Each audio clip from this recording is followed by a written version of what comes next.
할렐루야. 오늘도 주님의 큰 은혜가 우리 모두에게 함께 하시기 바랍니다. 자, 오늘은 마라나타라는 제목으로 함께 은혜를 나누고자 합니다. 오늘은 대림절이 시작되는 첫 번째 주일입니다. 우리가 이러한 대림절 절기를 지키는 의미는 크게 두 가지가 있는데요. 하나는 이미 이 땅에 오신 예수님을 믿고 그 구원의 은혜에 감사드리는 절기입니다. 그리고 또 한 가지는 장차 오실 재림의 예수님을 맞이할 준비를 하는 절기의 기간입니다. 사실 우리가 이 대림절을 지키는 가장 중요한 이유는 두 번째에 있다라고 볼 수가 있습니다. 예수님께서 처음에 이 땅에 오셨을 때의 모습을 보면 아기 예수님을 경배한 그 예수님을 영접한 사람들은 아주 극소수에 불과했던 것을 보게 됩니다. 먼 곳에 있는 동방 박사들이 그 메시아의 별을 보고 아기 예수님께 경배해 드렸지만 정작 하나님의 백성이라고 일컫는 예루살렘 사람들은 아무도 아기 예수님께 경배 드리지 못했습니다. 그러면 예수님께서 다시 오실 때는 과연 어떨까요? 과연 우리는 다시 오실 예수님을 기쁨으로 맞이할 수 있을까요? 성경을 보면 예수님께서 다시 오실 때 두 종류의 사람이 있다라고 합니다. 하나는 예수님을 기쁨으로 맞이할 사람이고 또 하나는 예수님을 두려움으로 맞을 사람입니다. 예수님께서는 이 일은 반드시 일어날 것이다 라고 말씀하시고 그래서 우리에게 준비하라 라고 하십니다. 오늘 우리는 이 말씀을 통해서 다시 오실 예수님을 기쁨으로 맞이할 수 있는 축복의 주인공들이 다 되시기를 주님의 이름으로 축원합니다. 자, 그러면 우리는 어떻게 예수님의 재림을 준비해야 할까요? 오늘 말씀을 통해서 또 몇 가지 교훈을 얻고자 합니다. 우리가 다시 오실 예수님을 기쁨으로 맞이하려면 첫 번째로 하나님의 말씀을 통해서 시대를 분별해야 합니다. 자, 오늘 본 32절을 우리 같이 한번 다시 읽도록 하겠습니다. 시작.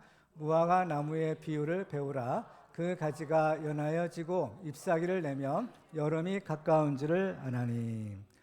예수님께서는 이 종말에 대한 가르침을 주실 때 이 무화과 나무의 비유를 가르쳐 주셨습니다. 그래서 우리로 하여금 이 무화과 나무의 비유를 배우라라고 하십니다. 이것은 이제 종말의 때에 대한 가르침인 것을 보게 됩니다. 그래서 이 때에 대한 성경의 이제 가르침이 있는데 하나님의 때는 우리 사람이 정확하게 알 수는 없다라는 것입니다. 이것은 우리의 기도의 응답의 때도 마찬가지죠. 언제 우리의 기도가 응답될지 우리는 아무도 모르는 것입니다. 그래서 이 예수님의 재림의 때도 정확하게 언제다 라고는 아무도 알 수 없다라고 하십니다. 그래서 오늘 보면 36절을 보면 그러나 그날과 그때는 아무도 모르나니 하늘의 천사들도 아들도 모르고 오직 아버지만 아시느니라 라고 하십니다. 사람들은 이제 때에 대한 관심이 많아서 언제입니까? 라는 말씀이 참 많습니다. 그렇지만 예수님의 재림의 때는 정확하게 언제 있는지는 아무도 알 수 없다라고 합니다. 우리나라도 옛날에 한때 그 시한부 종말론자들이 예수님의 재림은 몇 년, 몇 월, 며칠, 몇 시에 온다라는 그렇게 주장했던 적이 있었어요. 그런데 이러한 소리는 어때요? 100%다 거짓말이라는 겁니다. 왜냐하면 예수님께서는 그때는 아무도 모른다고 했죠. 오직 하나님만이 아신다라고 했기 때문인 겁니다. 그럼에도 불구하고 사람들은 여전히 그 때에 대한 관심이 참 많아요. 예수님의 제자들도 보면 예수님이 이제 하늘에 승천하실 때 마지막에 그 예수님께 드리는 질문이 뭐냐? 이 때에 대한 것이었습니다. 사도행전 1장 6절에 보면 그들이 모였을 때 예수께 여쭈어 이르되 주께서 이스라엘 나라를 회복하심이 이때니까 아니라고 합니다.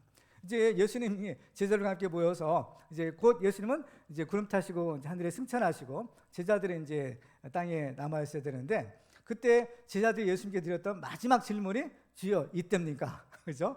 때에 대한 질문을 했던 거예요. 그만큼 우리 사람들의 이 때에 대한 관심과 또 이러한 알고 싶은 이런 욕망들이 강력하구나라는 것을 알 수가 있어요. 그런데 예수님의 대답은 어땠나요? 사도행전 1장 7절을 같이 읽겠습니다. 시작. 이르시되 때와 시기는 아버지께서 자기의 권한에 두셨으니 너희가 알 바 아니요. 아멘. 자, 이 때와 시기는 아버지께서 자기의 권한에 주셨기 때문에 너희가 알 바가 아니다. 그러니까 이거는 누구만 아신다는 거예요? 하나님 아버지만 아신다라는 것이죠. 그러면 그 하나님의 아들 되시는 예수님은 정말로 그때를 모르셨을까요? 아니면 알면서도 일부러 가르쳐주지 않는 것은 아닐까요? 어떻게 생각하시나요? 근데 중요한 힌트가 있어요. 예수님은 어때요? 거짓말을 할 수 없는 분이죠. 예수님 자체가 진리시고 또 말씀이시기 때문에 예수님은 거짓말을 할 수가 없는 분입니다. 그러니까 예수님께서 나도 모른다 하셨으면 어때요? 예수님도 모르는 거겠죠. 그렇죠? 예수님 거짓말을 못 하시잖아요. 그렇죠? 그런데 예수님이 어떤 분인가요? 예수님은 삼위일체 하나님이십니다. 하나님의 아들이시잖아요. 근데 이 하나님이신 예수님이 어떻게 그 자기의 때를 모르실 수 있을까요? 그렇죠? 모든 것을 다 아시는 하나님이신데 왜 모른다고 하실까? 왜 모르실까? 그 이유가 있는 겁니다. 그것은 바로 예수님께서 그 때는 바로 하나님께 전적으로 맡기고 자신은 스스로 알지 않기로 작정을 하셨기 때문인 겁니다. 그렇죠? 그러니까 때에 대해서는 이 권한을 하나님 아버지께 그냥 다 맡긴 거예요. 그리고 스스로 그 때를 알지 않기로 딱 작정을 하신 거죠. 왜 그렇게 하셨을까요? 그것은 바로 우리를 위해서인 겁니다. 요한복음 15장 14절로 15절에 보면 예수님이 이렇게 얘기하세요. 같이 또 읽어볼까요? 시작. 너희는 내가 명하는 대로 행하면 곧 나의 친구라. 이제부터는 너희를 종이라 하지 아니하리니 종은 주인이 하는 것을 알지 못함이라. 너희를 친구라 하였노니 내가 내 아버지께 들은 것을 다 너희에게 알게 하였음이라. 아멘. 예수님은 그 제자들을 뭐라고 부르셨나요? 친구다는 겁니다. 친구라. 근데 친한 친구 사이에는 어때요? 비밀이 없다라는 거예요. 비밀이 없는 것이 친구인 겁니다. 그렇죠? 그래서 예수님께서는 그 제자들을 너희는 내 친구다 하시면서 내가 하나님께 받은 것을 다 너에게 이미 알게 했다라고 하시는 겁니다. 그렇죠? 그러니까 예수님은 사랑하는 그 친구들, 친구와 같은 제자들, 또 우리들에게도 어때요? 비밀이 없다라는 것이에요. 그래서 제자들이 물었던 것들, 또 우리가 묻는 것은 예수님이 다 알려주시는 겁니다. 그렇지만 때로는 우리의 유익을 위해서 우리가 알지 못하는 것이 더 난 것이 있는 겁니다. 그렇죠? 그래서 예수님께서는 바로 우리를 위해서 스스로 알지 않기로 작정하시고 우리에게도 그 때를 알려주지 않으시는 겁니다. 따라서 우리는 예수님께서 자신도 알지 못한다 하시는 그 때를 굳이 알려고 할 필요가 없겠구나라고 하시는 거예요. 그래서 이 때는 너희가 알 바가 아니다라는 겁니다. 그렇죠? 그래서 우리는 이 정확한 때는 우리는 알 수가 없구나라는 것을 알 수가 있어요. 그런데 정확한 몇 년, 몇 월, 며칠, 몇 시는 알 수 없지만 그러나 어느 정도의 그러한 어렴풋한, 그렇죠? 어떤 그러한 때는 또한 우리가 알 수 있다라고 성경은 말씀하세요. 자, 그래서 오늘 보면 32절 다시 한번 보시면 무화과 나무의 비유를 배우라. 그 가지가 연하여지고 잎사귀를 내면 여름이 가까운 줄을 아나니라는 거. 이 말씀은 이제 두 가지 의미로 이제 우리가 해석할 수가 있는데요. 하나는 자연 법칙이에요. 그래서 계절이 변하는 징조를 가리킬 때 말씀하는 겁니다. 특별히 이제 이스라엘이 속한 팔레스타인 지역은 추운 겨울이 지나고 또 이제 봄이 오는 듯 하다가 갑자기 더워진대요. 우리나라 날씨도 지금 그렇잖아요. 겨울이 지나고 봄이 오나 싶더니 금방 내 봄은 없어지고 막 더위가 이제 찾아오는 거죠. 그래서 이 사람들은 이제 조금 이제 따뜻해지면 야, 언제 또 여름이 오나 이런 궁금증이 생기는데 그것을 알 수 있는 방법이 있다는 겁니다. 그것은 바로 이 무화과 나무 잎을 한번 살펴보는 거예요. 그래서 아직은 그렇게 뜨거운 날씨가 되지는 않았지만 무화과 나뭇잎이 좀 연하여지고 또 이렇게 물이 차오르는 것을 보면 야, 이제 곧 여름이 오겠구나라는 것을 알 수 있다라는 겁니다. 그래서 이제 계절의 변화도 이러한 징조들을 통해서 미리 알 수 있는 것이죠. 그리고 또 한 가지의 영적인 의미는 이것은 종말이 가까웠다라는 징조로 볼 수 있다는 겁니다. 그래서 이제 여름이라는 단어를 보면 이 여름에는 물론 이제 계절의 여름도 있지만 이 여름에는 특별히 추수와 결실이라는 뜻이 같이 있다고 합니다. 왜냐하면 이 무화과 나무 같은 경우는 이제 그 이파리죠. 싹이 트면서 동시에 열매가 이렇게 생긴다고 그래요. 그래서 여름이 되면 이파리도 무성하지만 특별히 거기에는 열매가 이렇게 맺히는 거예요. 그래서 이 여름이라는 단어에는 또 이렇게 이 추수와 결실이라는 그 의미가 함께 있는 겁니다. 그리고 또 이 여름이라는 단어에는요, 또 끝과 최후의 심판이라는 의미도 포함이 되어 있다는 겁니다.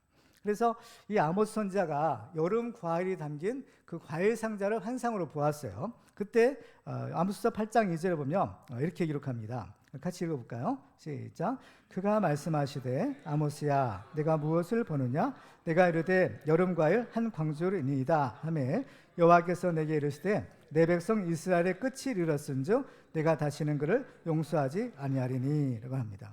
그러니까 이 여름이 가까웠다라는 것은 곧 인류 역사의 이제 끝, 종말이 가까이 왔고 심판이 임박했다라는 것을 이제 의미한다라고도 본다는 겁니다. 그래서 예수님은 여기서 무화과나무의 비유를 배우라라고 하십니다. 이것은 이러이러한 징조들을 통해서 이 종말의 때가 가까이 왔다라는 것을 알 수 있다라는 것입니다. 그래서 이어지는 33절을 보시면 이와 같이 너희도 이 모든 일을 보거든 인자가 가까이 곧 문 앞에 이른 줄 알라라고 하십니다. 그러니까 이런 징조를 보고 인자가 문 앞에 가까이 왔다라는 것을 알아야 된다는 겁니다. 근데 예수님이 어때요? 문 앞에 이제 오셨다라는 거예요. 여기서 문이 있는데 이 문의 이미지가 의미하는 것이 있어요. 첫째는 아주 가까운 것을 의미하는 겁니다. 지금 이 누가 지금 예를 들면 예수님이시죠. 예수님이 이제 오시는 거야. 오시는데 우리 집 문 앞에까지 오셨어요. 그래서 이 문만 열면 예수님 만날 수 있는 거예요. 그래서 이 문은 닫혀 있으면 이제 안과 밖을 서로 이제 이렇게 구분하는 것이기 때문에 문 안에 있으면은 바깥을 볼 수 없지만 이미 인자가 예수님이 문 앞에까지 딱 오셨으면 그 문만 열면 예수님을 딱 만날 수 있을 정도로 그렇게 임박했다라는 것을 말하는 거예요. 그리고 또 공교롭게도 이 문이라는 단어는 심판이라는 의미를 함께 가지고 있더라라는 것입니다. 그래서 앞부분에 여름이라는 단어가 결실과 함께 또 심판, 종말이라는 의미를 같이 가지고 있다고 했죠. 근데 이 문이라는 단어가 공교롭게도 이 여름이라는 단어와 그 어근이 같다라고 합니다. 그래서 이 문이라는 그 단어와 여름이라는 단어는 서로 발음도 서로 아주 비슷하고요. 그래서 또 의미도 아주 비슷하다는 거예요. 그래서 이 문에는 심판이라는 의미가 아울러서 있더라라는 것입니다. 그래서 이 말은 그냥 히브리 그 유대인들이 말하면 이것이 정말 여름을 가리키는 것인지 문을 가리키는 것이 잘 구별이 안 된대요. 그래서 문맥을 통해서 이쪽 문맥에서 이렇게 쓰였으면 이것은 여름이구나. 또 아니면 이쪽에서 이렇게 쓰였으면 이것은 문을 가리키는구나. 이런 정도로 구별할 정도로 아주 비슷한 단어라고 하는 거예요. 그렇기 때문에 이 문 앞에 이르렀다라는 것은 이제 주님이 이제 곧 오시고 또 이 심판이 아주 임박했다라는 것을 의미한다라는 겁니다. 그래서 이 야고보서 5장 9절에 보면 이렇게 말씀합니다. 형제들아 서로 원망하지 말라. 그리하여 심판을 면하리라. 보라 심판주가 문 밖에 서 계시느니라. 라고 이렇게 말씀하는 겁니다. 따라서 이 무화과 나무의 비유가 의미하는 것은 이 종말과 심판이 정말 아주 가까이 왔다는 것을 의미하는 것입니다. 이러한 종말의 시대에 우리에게 필요한 것이 있는데 그것은 바로 영적인 분별력입니다. 이 영적인 분별력을 다른 말로 하면 바로 지혜라고 할 수 있습니다. 지혜는 하나님이 주시는 것이죠. 너희 중에 누가 지혜가 부족하거든 후히 주시고 꾸짖지 아니하시는 하나님께 구하라. 그러면 주시리라 하십니다. 근데 이 지혜는 하나님이 주시는데 특별히 말씀을 통해서 주시는 축복이 지혜의 축복입니다.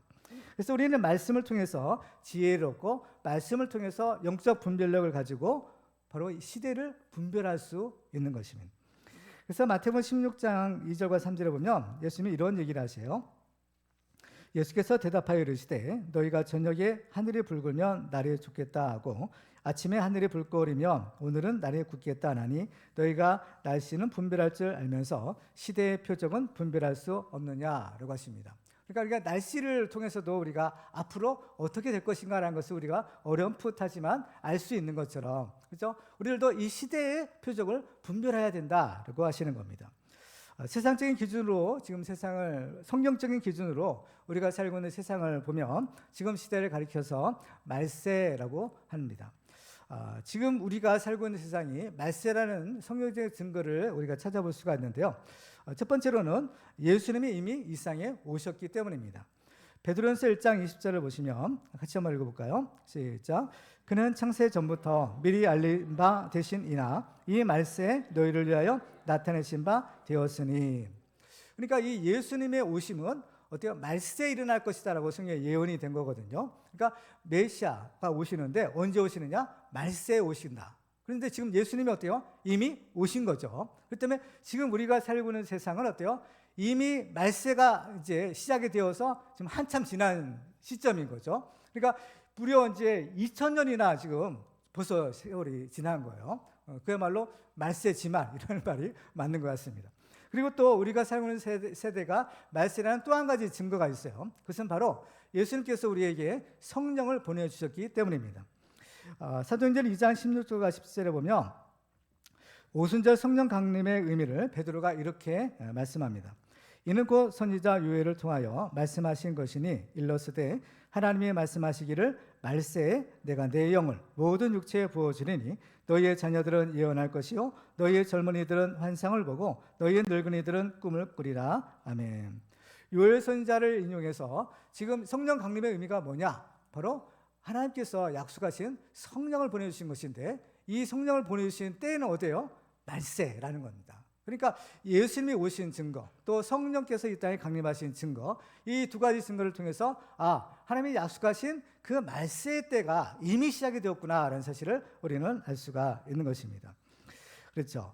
그렇기 때문에 정말 우리는 이 말세 중에서 또 말세라는 그런 어떤 성경적인 어떤 시간적인 관념, 어떤 시점에 우리가 있구나라는 사실을 알 수가 있어요. 그래서 이제 특별히 이제 말세라는 그러한 단어의 개념은 어떤 우주적이고 종말론적인 그러한 그 개념으로 사용되지만 꼭 우리의 개인적인 차원에서도 이 말세가 있을 수가 있는 겁니다. 그것은 이 우리의 개인적인 차원에서의 말세는 우리가 이 세상을 떠나는 것, 달리 말하면 죽음, 이걸 가리켜서 바로 종말, 또 말세라고 볼 수가 있는 것이죠. 그래서 만약에 물론 우주적인 그 종말은 예수님의 재림과 심판으로 이루어지는 것이지만 우리 개인의 종말도 분명히 있는 겁니다. 그것은 바로 우리가 이 세상을 떠나는 그 순간, 이것을 이제 죽음이라고 하는데 그것이 바로 우리 인생에 있어서의 종말이라고 할 수가 있어요. 그렇다면 온 우주의 중심이 바로 여러분들 개인 아니겠습니까? 그러니까 아무리 우주가 있고 뭐 세상이 있다고 해도 내가 죽는다면 세상과 나는 이제 상관이 없게 되는 것이죠. 그렇기 때문에 그 순간이 나로서는 종말의 시간, 바로 말세가 되는 것입니다.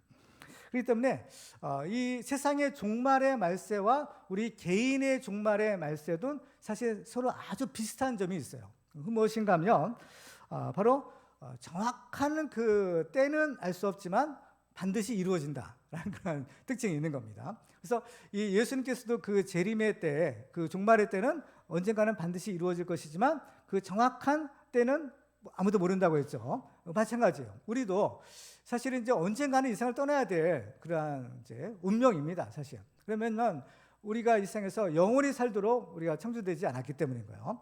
인생이 70이요, 강건하면 80이다 하시는데 모세 같은 사람은 뭐 120년을 또 강건하게 살기도 했잖아요. 어쨌든 간에 뭐 100년을 살든 200년을 살든 그것은 유한한 시간이라는 특징을 우리가 가지고 있는 겁니다. 그렇기 때문에 우리에게 주어진 시간이 이제 다 차게 되면 우리는 언젠가 이 세상을 떠나야 될 그 순간을 맞이하게 되는데 그것이 이제 죽음이 되는 겁니다. 그래서 죽음이라는 것은 우리의 존재 자체가 없어지는 것이 아니라 사실 우리의 존재가 있는 곳에 어쩌면 이동이라고 할 수 있어요.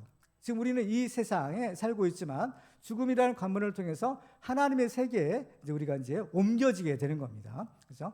그래서 우리는 이 생을 언젠가는 떠나야 할 때가 있다. 그래서 한 번 죽는 것은 사람에게 정해진 것이다라고 말씀하고 있습니다.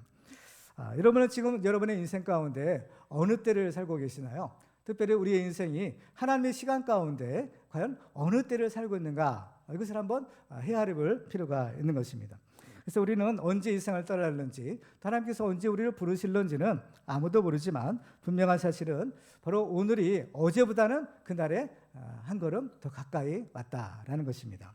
그래서 우리는 이 종말의 때가 가까울수록 우리가 해야 될 일이 무엇인가라는 것을 우리가 알아야 돼요. 그것은 바로 우리가 장차 들어갈 하나님 나라죠. 그 하나님 나라를 위해서 오늘을 준비하는 것입니다. 그래서 예수님은 너희는 먼저 그의 나라와 그 일을 구하라 하시고 너희의 보물을 하늘에 쌓으라라고 하시는 겁니다.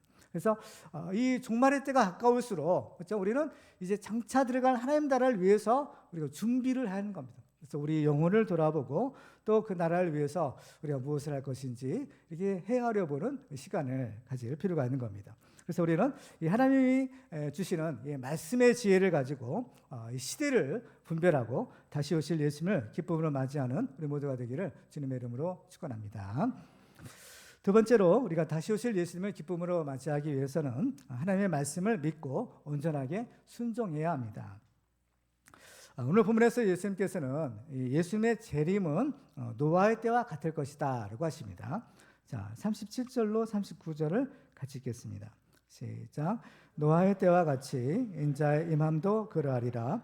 홍수 전에 노아가 방주에 들어가던 날까지 사람들이 먹고 마시고 장가들고 시집가고 있으면서 홍수가 나서 그들을 다 멸하기까지 깨닫지 못하였으니 인자의 임함도 이와 같으리라. 아멘. 자, 이제 그 옛날에 있었던 노아의 이제 홍수, 물의 심판 사건을 예수님이 말씀하는 겁니다. 근데 그때 이제 노아와 또 노아를 제외한 사람들이 무엇을 했는가라는 것을 가르쳐 주는데, 일반적으로 사람들이 이제 먹고 마시고 또 시집가고 장가가는 거, 이게 결혼하는 거죠. 이런 것들은 일상에 관한 것들인 겁니다. 그렇죠? 뭐 사람이 뭐 사는 것이 뭐예요? 사람들이 아침에 일어나서 아침 먹고 또 일하러 나가서 일하고 또 저녁에 돌아와서 또 저녁 먹고 쉬고 뭐 이런 것들이 우리 일상 아니겠습니까? 그러니까 먹고 마시는 거, 또 이렇게 또 결혼하고 또 이런 것들이 다 우리에게 주어진 하루하루의 이제 일상 또 인생이라고 할 수 있는 것입니다. 근데 이것은 잘못된 것이 아닌 거죠. 하나님이 다 우리에게 주신 또 은혜요, 축복의 하루하루가 되는 겁니다. 근데 문제는 홍수가 났다라는 거예요. 홍수가 났는데 그때까지 깨닫지 못했다라는 것입니다. 그러니까 노아의 때도 그렇고 또 예수님이 다시 오실 때 두 종류의 사람이 있는 겁니다. 하나는 깨닫는 사람이요, 또 하나는 깨닫지 못하는 사람인 겁니다. 그래서 노아의 시대에 깨닫는 사람은 노아와 어때요? 그 8 식구들이었고, 깨닫지 못하는 사람들은 그 홍수의 심판에 멸망을 당한 많은 사람들이었던 것입니다. 그러면 노아는 과연 무엇을 깨달았고 또 나머지 사람들은 무엇을 깨닫지 못했을까요? 그것은 바로 하나님과 또 하나님의 심판이 있다라는 것을 깨달았느냐 그렇지 않느냐라는 것입니다. 우리의 믿음이라는 것이 뭔가요?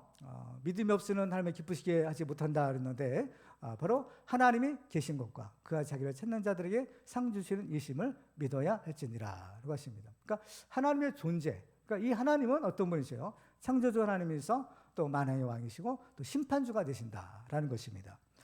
그래서 우리 성경을 보면 우리가 살고 있는 세상이 전부가 아니다라는 것을 우리에게 가르쳐 줍니다. 지금 우리의 눈에는 보이지 않지만 하나님이 계시죠. 하나님이 살아계셔서 이 세상을 다스리고 계시고 또 하나님의 심판이 있고 또 그 결과에 따라 천국과 지옥이 있는 것입니다. 그래서 이 사실을 깨닫느냐 그렇지 않느냐, 이것이 사느냐 죽느냐 천국과 지옥을 가름하는 그러한 차이를 가져오게 되는 겁니다. 근데 우리가 이 말씀을 좀 주의 있게 드려야 될 이유가 있는데, 그것은 예수님의 모든 말씀은 다 그대로 이루어지기 때문인 겁니다. 자, 오늘 본 34절과 35절을 같이 읽어볼까요? 시작.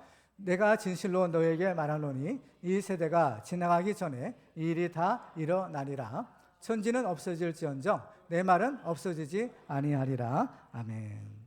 예수님의 말씀은 천지는 없어져도 내 말은 없어지지 않는다라고 하세요. 왜 그럴까요? 예수님의 말씀은 곧 하나님의 말씀이기 때문입니다. 그렇죠? 하나님의 말씀을 기록한 것이 율법 책인데, 예수님께서는 마태복음 5장에서 이렇게 말씀하세요. 내가 율법이나 선지자를 폐하러 온 줄로 생각하지 말라. 폐하러 온 것이 아니요 완전하게 하려 함이라. 진실로 너에게 이르노니 천지가 없어지기 전에는 율법의 1.1획도 결코 없어지지 아니하고 다 이루리라. 천지가 없어지거든 율법도 없어지지 않는 것처럼 바로 천지는 없어질지언정 내 말은 결코 없어지지 않고 반드시 이룰 것이다 라고 하시는 겁니다. 그래서 이 하나님의 말씀, 예수님 주시는 말씀은 그대로 다 이루어진다는 사실을 우리가 알아야 됩니다. 그렇죠? 그래서 우리는 이 하나님의 말씀을 듣는 것, 이것은 너무나 큰 축복이 아닐 수가 없는 겁니다. 지금 여러분들이 이 자리에 와서 지금 무슨 말씀을 듣고자 오셨나요? 하나님의 말씀이죠. 비록 제가 전하지만 하나님이 주시는 그 말씀을 듣기 위해서 여러분들이 이 예배 자리에 오신 겁니다. 그래서 우리가 이 하나님의 말씀을 듣는 것은 너무나 큰 축복이지만 더 중요한 것은 우리가 그 말씀에 내가 과연 어떠한 반응을 보이느냐, 바로 이 믿음의 반응이죠. 이것이 중요한 것입니다. 그래서 노아가 이 홍수의 심판에서 구원을 받은 것은 그가 하나님의 말씀을 들었을 때 그 말씀을 하나님의 말씀으로 믿고 그 말씀에 순종했기 때문입니다. 그 시대에 어떻게 노아만 하나님의 말씀을 들었겠어요? 노아 말고도 많은 사람들이 하나님의 말씀을 들었던 것입니다. 특별히 노아를 통해서 하나님의 말씀의 심판의 경고가 온 세상에 다 알려지게 되었죠. 그렇지만 오직 이 노아와 그 8 식구들만이 그 방주를 짓고 거기에서 구원을 받게 된 것입니다. 히브리서 11장 7절을 같이 읽어볼까요? 시작. 믿음으로 노아는 아직 보이지 않는 일에 경고하심을 받아 경외함으로 방주를 준비하여 그 집을 구원하였으니 이로 말미암아 세상을 정죄하고 믿음을 따르는 의의 상속자가 되었느니라. 아멘. 자, 이 믿음으로라는 거예요. 이 노아의 믿음이죠. 이 노아의 믿음은 어떤 믿음이냐? 아직 보이지 않는 일이에요. 그러니까 장차 이루어질 일들이죠. 그 일에 경고하심을 받았다는 겁니다. 그리고 나서 경외함으로 방주를 준비했다는 거죠. 특별히 이제 성경을 보면 노아는 이 방주를 이제 짓는데 120년이라는 세월이 걸려요.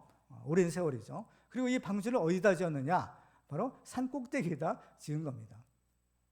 보통 이제 배를 지으려면 해변이라든지 항구 근처에 배를 이제 짓기 마련이에요. 그런데 노아는 이상하게 산 꼭대기에다 이 방주를 짓는 겁니다. 그러니까 그 시대 사람들이 볼 때는 이 노아가 미쳤구나. 드디어 뭐 하나님을 믿는다고 하더니 이제 미쳐가지고 이제 엉뚱한 짓을 한다. 그렇죠? 그렇게 생각했을 수가 있겠어요. 그러니까 이것은 사람의 상식과 경험과는 전혀 맞지 않는 것이다라는 것입니다. 그렇지만 노아는 어때요? 하나님이 나한테 말씀하셨으니까 노아는 하나님을 믿고 그 말씀에 순종하기로 결단한 것입니다. 만일 노아가 하나님의 말씀을 들었어도 그 말씀을 무시하고 순종하지 않았더라면 어떻게 됐을까요? 노아는 구원받았을까요? 못 받은 겁니다. 그 홍수의 심판에서 구원받으려면 방주가 필요하죠. 그 방주를 지어야만 바로 그 홍수의 심판에서 구원받는데 하나님의 말씀을 무시하면 어때요? 방주를 지으라는데 그건 아닌 것 같아. 그렇죠? 아니면 어때요? 방주가 준비되지 않기 때문에 그렇죠? 구원을 받을 수 없는 겁니다. 그렇기 때문에 이 노아의 구원 얻는 믿음은 하나님의 말씀을 듣고 깨달았을 뿐만 아니라 그 말씀에 순종하는 믿음이었다는 사실을 우리가 알 수 있어요. 그렇기 때문에 우리가 주여 주여 하는 자마다 다 천국에 들어갈 것이 아니요 바로 그 말씀대로 아버지의 뜻대로 행하는 자라 들어가리라 말씀합니다. 그러니까 믿음과 순종은 뗄래야 뗄 수가 없는 거예요. 그렇죠? 그래서 야고보서 1장 22절에 보면 이런 말씀을 하십니다. 너희는 말씀을 행하는 자가 되고 듣기만 하여 자신을 속이는 자가 되지 말라. 누구든지 말씀을 듣고 행하지 아니하면 그는 거울로 자기의 생긴 얼굴을 보는 사람과 같아서 제 자신을 보고 가서 그 모습이 어떠했는지를 곧 잊어버리거니와 자유롭게 하는 온전한 율법을 들여다보고 있는 자는 듣고 잊어버리는 자가 아니요 실천하는 자니 이 사람은 그 행하는 일에 복을 받으리라 하십니다. 그렇습니다. 지금도 많은 사람들은 어때요? 하나님을 믿지 않고 있습니다. 또 하나님을 믿는다 하는 사람들도 하나님의 말씀을 무시하며 살고 있습니다. 그래서 하나님의 말씀대로 순종하기보다는 자기 소견에 옳은 대로 자기 생각대로 이렇게 살고 있는 것이 오늘날의 모습입니다. 그렇지만 이렇게 하나님의 말씀을 무시하게 하고 살면 언젠가 반드시 후회할 날이 오게 될 것이다 라고 말씀합니다. 왜냐하면 우리 모든 사람은 다 이 하나님의 심판대 앞에 서게 될 것이기 때문입니다. 히브리서 9장 17절에 보면 한 번 죽는 것은 사람에게 정해진 것이요 그 이후에는 심판이 있으리니 라고 하십니다. 그래서 이 하나님의 심판대 앞에서는 사람들이 가는 곳이 둘로 나뉜다고 합니다. 어떤 사람은 천국에 가지만 어떤 사람은 천국에 가지 못하는 그러한 불행한 일이 생기게 된다라고 하십니다. 그래서 우리는 노아처럼 하나님의 말씀에 온전히 순종하는 믿음으로 많은 사람을 구원하고 하나님의 앞에서는 그런 축복의 주인공들 되기를 주님의 이름으로 축원합니다. 마지막으로 우리가 다시 오실 예수님을 기쁨으로 맞이하려면 늘 깨어서 영적 파수꾼의 사명을 감당해야 합니다. 자, 오늘 본 44절을 같이 읽습니다. 시작. 이러므로 너희도 준비하고 있으라. 생각하지 않은 때에 인자가 오리라. 자, 이러므로라는 것은 이제 접속사잖아요. 그러니까 앞에서 하신 말씀의 결론으로 주신 말씀이에요. 이러므로 너희도 뭘 하고 있어요? 준비하고 있으라는 거. 준비해야 된다라는 것입니다. 그러니까 예수님은 오시기는 오셔요. 반드시 오시는데 문제는 언제 일는지는 알 수 없다. 그렇기 때문에 우리는 어때요? 너희도 준비하고 있어야 된다라고 하시는 겁니다. 특별히 우리가 준비하고 있어야 될 이유가 있어요. 오늘 보면 40절과 41절에서 주님은 이렇게 말씀합니다. 같이 읽을까요? 시작. 그때 두 사람이 밭에 있음에 한 사람은 데려가고 한 사람은 버려둠을 당할 것이요 두 여자가 맷돌질을 하고 있음에 한 사람은 데려가고 한 사람은 버려둠을 당할 것이니라. 아멘. 이 두 가지 사례는 우리 모든 사람에게 다 적용이 되는 거예요. 바로 남자들은 주로 바깥에서 일을 하죠. 바로 두 사람이 밭에서 일을 하는 겁니다. 또 이 여자들은 집 안에서 일을 하는데 맷돌질, 집 안에서 맷돌질하는 것으로 의미해요. 그러니까 남자들은 바깥에서 일을 하고 여자는 집 안에서 이게 똑같이 이제 일을 하는데 두 종류인 겁니다. 한 사람은 하나님이 데려가시고 또 한 사람은 버려둠을 당할 것이다. 그렇죠? 남자든 여자든 마찬가지인 겁니다. 그러면 누구는 데려가시고 누구는 데려가지 않을까요? 바로 이 말씀을 보면 알 수 있어요. 바로 준비된 사람은 데려가시고 준비되지 않은 사람은 그럴 수가 없다라는 겁니다. 그렇기 때문에 준비되어 있다라는 것이 굉장히 중요하다라는 사실을 알게 됩니다. 그렇죠? 사실 우리가 준비만 되어 있으면 어때요? 예수님이 언제 오시든 상관이 없는 거죠. 문제는 우리가 준비되지 않기 때문에 그게 언제냐 이제 궁금해하기도 하고 그렇죠? 두려워하기도 하고 하는데 만약에 우리가 언제 오시더라도 예수님 딱 맞이할 준비만 되어 있다면 아무 상관이 없는 겁니다. 지금 오셔도 상관없고 내일 오셔도 상관없고 두려울 게 없는 거야. 왜? 준비되어 있기 때문인 거죠. 그렇죠? 준비되는 것이 중요한 겁니다. 그렇죠? 그래서 이 사도 바울 같은 경우도 마찬가지였어요. 빌립보서 1장 21절에 보면 바울이 이런 얘기를 합니다. 같이 읽어볼까요? 시작. 이는 내게 사는 것이 그리스도니 죽는 것도 유익함이라. 죽는 것도 좋다는 거예요. 그죠? 왜? 내게 예수님이 계시기 때문에. 그죠? 내게 예수님이 계시기 때문에 지금 죽어도 상관없고, 그죠? 내일 죽어도 상관없고, 오히려 빨리 이 세상을 떠나는 것이 오히려 더 낫다. 이렇게 고백을 하는 것입니다. 이렇게 준비되어 있는 사람이 축복의 사람인 거예요. 그죠? 준비되어 있기만 하면 두려울 것이 없는 겁니다. 그죠? 담대하라, 두려워하지 말라. 주님이 말씀하시는데 우리가 준비되는 이런 축복을 받기 바랍니다. 근데 만약에 준비되어 있지 않다라고 한번 가정을 해볼게요. 준비되어 있지 않는데, 아직 준비되어 있지 않은데 만약에 나팔 소리가 들려요. 천사장의 나팔 소리와 함께 예수님이 오신다고 하잖아요. 나팔 소리와 함께 예수님 오신다 막 이 소리가 들리는 거야. 그러면 그 소리를 들었을 때 어떨까요? 두려운 거죠. 두려운 겁니다. 그렇기 때문에 우리는 준비되어 있어야 되는데 어떻게 준비해야 되느냐? 이게 문제인 겁니다. 어떻게 준비할까? 자, 이어지는 42절 말씀 볼까요? 같이 읽습니다. 시작. 그러므로 깨어있으라. 어느 날에 너희 주가 애말는지 너희가 알지 못함이니라. 자, 44절에 이러므로 준비하고 있으라. 너희도 준비하라. 하실 때 어떻게 해요? 이 말씀과 42절 말씀이 서로 대꾸인 겁니다. 그러니까 어떻게 준비해야 되느냐라는 해답을 42절에서 주고 있는 거예요. 그러므로 깨어 있으라 하는 것. 준비되어 있어야 되는 것은, 준비하라는 것은 깨어 있으라는 얘기구나 라는 것을 우리가 알 수 있는 것입니다. 근데 이 깨어 있으라는 것은 어때요? 우리가 그냥 사람이 잠도 자지 말고 그냥 이렇게 막 문을 부릅뜨면서 있으라는 얘기가 아니라 영적으로 깨어 있으라는 얘기인 겁니다. 그렇죠? 영적으로. 그러니까 영적으로 깨어 있으라는 것은 뭐냐? 일종의 영적인 파수꾼의 사명을 감당하라는 거예요. 영적인 파수꾼. 파수꾼들은 어때요? 이 성을 지키는 사람들이죠.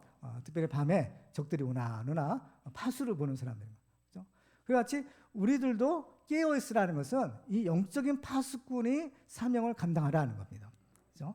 어느 시대든지 하나님이 세우시는 영적인 파수꾼들이 있었어요. 그 중에 하나가 에스겔 선지자입니다. 에스겔 3장 10절에 보면 이렇게 말씀하세요. 같이 읽을까요? 시작. 인자야, 내가 너를 이스라엘 족속의 파수꾼으로 세웠으니 너는 내 입의 말을 듣고 나를 대신하여 그들을 깨우치라. 아멘. 그렇습니다. 그러니까 이 파수꾼은 어때요? 성을 지키는 사람들인데 적들이 오면 뭘 불어요? 나팔을 부는 거예요. 나팔을 항상 차고 있다가 적들이 오면 나팔을 확 불어야 되는 거예요. 그래야만 어때요? 잠자는 사람들을 깨워서 이제 대비를 하게 하는 것이죠. 그래서 파수꾼의 사명은 나팔을 부는 것이고, 또 잠자는 사람들은 어때요? 그 나팔 소리를 듣고 깨어나야 하는 것입니다. 그래야 살 수 있는 거예요.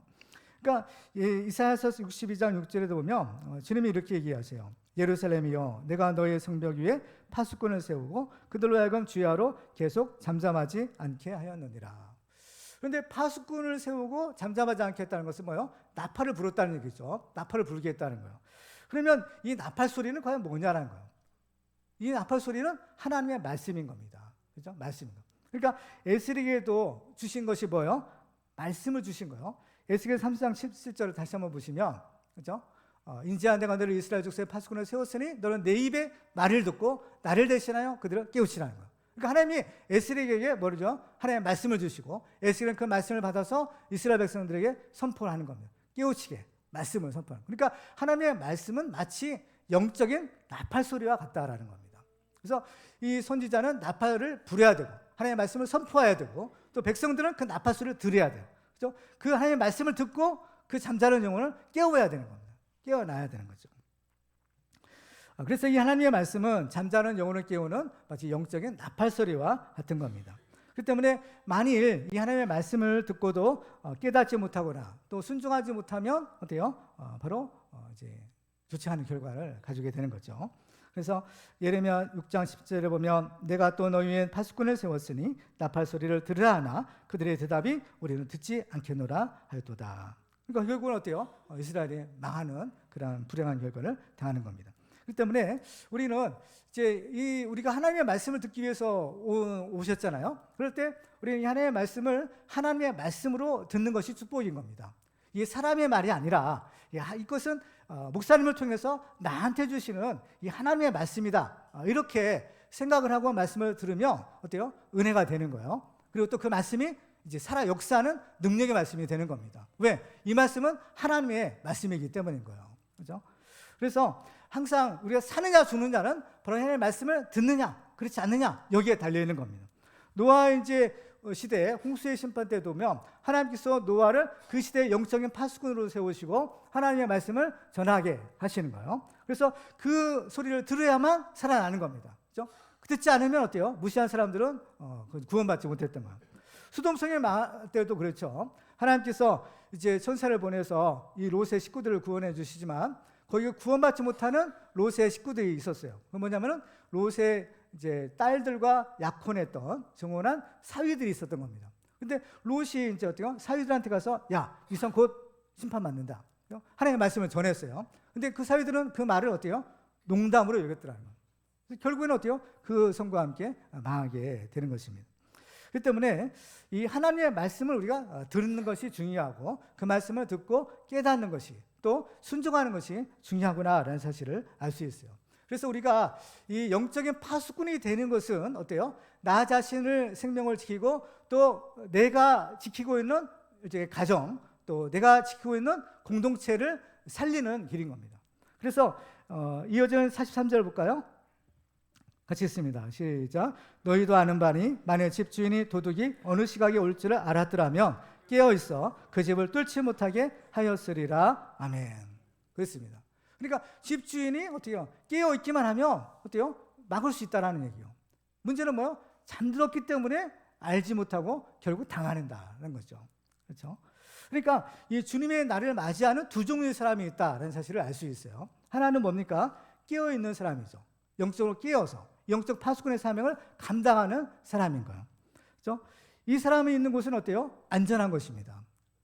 걱정할 필요가 없어요. 그래서 데살로니가전서 5장 4절로 6절에 보면 이렇게 말씀하죠. 같이 읽습니다. 시작. 형제들아 너희는 어둠에 있지 아니하며 그 날이 도둑같이 너에게 임하지 못하리니 너희는 다 빛의 아들이요 낮의 아들이라. 우리가 밤이나 어둠에 속하지 아니하나니 그러므로 우리는 다른 이들과 같이 자지 말고 오직 깨어 정신을 차릴지라. 아멘. 도둑같이 오는 사람이 있고, 그러니까 예수님이 오신 그 날을 도둑같이 맞이하는 사람이 있고 또 깨어서 맞이하는 사람이 있다는 거예요. 그죠? 깨어서 있는 사람은 어때요? 준비되어 있는 사람이에요. 준비되기 때문에 아멘 할렐루야로 주님을 영접할 수가 있는 거예요. 근데 잠들어 있는 사람은 어때요? 도둑같이, 그죠? 알지 못하는 사이에 갑자기 오시는 거예요. 그죠? 그렇기 때문에 우리는 이제 준비하고 있어야 될 이유가 바로 여기에 있구나라는 사실을 알 수가 있는 것입니다. 특별히 우리가 영적으로 깨어 있다라는 것은 빛에 속한 사람이다라는 사실을 알 수 있어요. 그래서 주로 이제 잠든다. 잠은 어때요? 밤에 어둠에 우리가 잠을 들잖아요. 그러니까 깨어 있는 사람과 잠들어 있는 사람의 차이는 뭐냐? 빛에 속한 것이냐, 어둠에 속한 것이냐의 차이일 수 있는 거예요. 그렇기 때문에 어둠에 속한 일들을 하게 되면 영적으로는 어때요? 무뎌지는 겁니다. 감각이 무뎌지고 알 수 없게 되는 거죠. 그렇지만 밝은 빛 가운데 행하는 사람들은 어때요? 알 수 있죠. 분별할 수 있다라는 겁니다. 그래서 누가복음 21장 3, 4절을 보면 이런 얘기가 있어요. 너희는 스스로 조심하라. 그렇지 않으면 방탕함과 술 취함과 생활의 염려로 마음이 둔하여지고 뜻밖의 그날이 덫과 같이 너희에게 임하리라. 이게 마치 도둑이 오는 것 같은 겁니다. 그렇죠? 둔하여지는 것이죠. 그렇죠? 알지 못한다는 겁니다. 그렇기 때문에 우리는 준비된 자, 영적으로 깨어있는 자, 특별히 영적 파수꾼의 사명을 감당해야 하는 것입니다. 그렇죠? 그러니까 우리가 깨어있으면 우리 자신도 살고 우리의 가정도 살릴 수 있는 겁니다. 그렇죠? 그래서 파수꾼이 중요한 겁니다. 그러니까 여러분들이 깨어있어야만, 그죠? 여러분들 가정을 지킬 수 있는 것이고 여러분의 자녀를 지킬 수 있는 겁니다. 만약에 여러분들 잠이 든다 하면 이거 좀 어려운 거죠. 어려운 겁니다. 그러니까 가정에 한 사람이라도 깨어있으면 되는 겁니다. 그렇죠? 한 사람이라도 깨어있으면. 그러니까 여러분들은 오늘 말씀을 들을 때 이 말씀이 여러분 한 사람 한 사람에게 주시는 말씀으로 들으셔야 한다고 했는데 그건 뭐냐? 여러분 한 사람 한 사람이 여러분의 가정을 지키는 영적 파수꾼이 돼야 된다는 겁니다. 여러분 한 사람만 깨어있으면 여러분의 가정을 지킬 수 있는 겁니다. 여러분 한 사람만 깨어서 기도하면 여러분들의 자녀들을 지킬 수 있는 것이고 이 교회를 지킬 수 있는 것이고 나라를 지킬 수 있는 것입니다. 그렇죠. 그래서 누가복음 21장 36절에 보면 주님이 이렇게 말씀합니다. 같이 읽을까요? 시작. 이러므로 너희는 장차올 이 모든 일을 능히 피하고 인자 앞에 서도록 항상 기도하며 깨어있으라 하시니라. 아멘. 그렇죠? 항상 기도하며 깨어있으라는 겁니다. 어떻게 깨어있겠어요? 어떻게 영적 파수꾼이 사명을 감당하겠어요? 기도하는 겁니다. 우리 교회도 보면 정말 하루도 빠지지 않고 늘 이 새벽 예배, 이 새벽 기도의 자리를 지키시는 성도님들 계세요. 또 교회 본당에는 오시 못해도 항상 집에서, 그렇죠? 영상으로 해도 새벽 예배에 참석하시고 기도하시는 분이 있는 것을 볼 수가 있는 겁니다. 바로 그 기도하는 한 분, 바로 기도하는 여러분이 바로 여러분의 가정을 지키고 또 자녀를 지키고 교회를 지키고 나라를 지키는 하나님의 종들이 될 줄로 믿습니다. 그래서 우리는 항상 기도하며 깨어서 영적 파수꾼의 사명을 감당하여 예수님이 언제 오시더라도 기쁨으로 맞이하는 그런 축복의 주문을 되기를 주님의 이름으로 축원합니다. 이제 말씀 뵙겠습니다. 오늘 우리는 다시 오실 예수님을 기쁨으로 맞이할 수 있는 몇 가지 비결들을 살펴보았습니다. 언제인지는 모르지만 예수님은 반드시 오십니다.